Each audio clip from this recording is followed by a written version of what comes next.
नमस्कार, मैं शालिनी और आप देख रहे हैं next 9 news. Nagina Lok Sabha seat से निर्दलीय सांसद चंद्रशेखर आजाद के एक कदम ने अखिलेश यादव और मायावती की टेंशन बढ़ा दी है।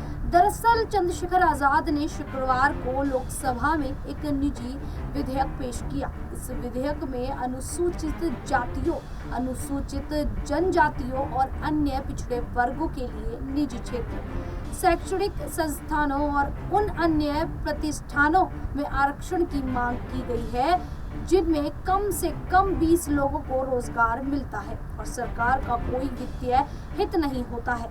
इस विधेयक का उद्देश्य वर्तमान में केवल सार्वजनिक क्षेत्र के लिए उपलब्ध आरक्षण लाभ को निजी क्षेत्र तक बढ़ाना है।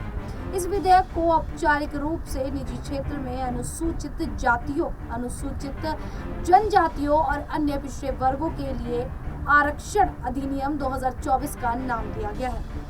प्रस्तावित कानून में कहा गया है कि केंद्र सरकार को विशेष रियायतों के माध्यम से अनुसूचित जातियों, अनुसूचित जनजातियों और अन्य पिछड़े वर्गों के लिए आरक्षण लागू करने के लिए निजी क्षेत्र की संस्थानों को प्रोत्साहित करना चाहिए और राष्ट्रीयकृत बैंकों के माध्यम से कम ब्याज दर पर ऋण उपलब्ध कराना चाहिए। विधेयक में संसद के दोनों सदनों में अधिनियम के तहत की गई कार्यवाही का विवरण देने वाली वार्षिक रिपोर्ट प्रस्तुत करने की भी बात कही गई है। इसमें कहा गया है कि अधिनियम के प्रभावी क्रियान्वयन को सुनिश्चित करने के लिए केंद्र सरकार को नियम बनाने का अधिकार दिया जाएगा। वर्तमान में निजी क्षेत्र में आरक्षण का कोई प्रावधान नहीं है। एक्सपर्ट की माने तो चंद्रशेखर के इस कदम से उत्तर प्रदेश की राजनीति में बड़ा असर पड़ सकता है। यही वजह है कि इस कदम ने अखिलेश यादव और मायावती की टेंशन बढ़ा दी है।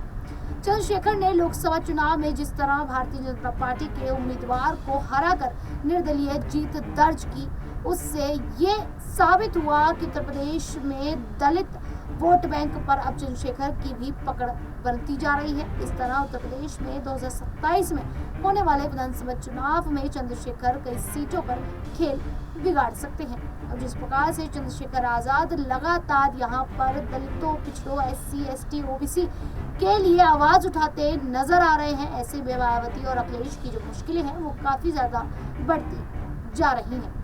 अब इस पूरे मुद्दे को लेकर आप लोगों की क्या राय है, क्या मानना है, हमें कमेंट करके जरूर बताइएगा। और इसी प्रकार की देश दुनिया से जुड़ी खबरों के लिए देखते रहिए नेक्स्ट 9 न्यूज।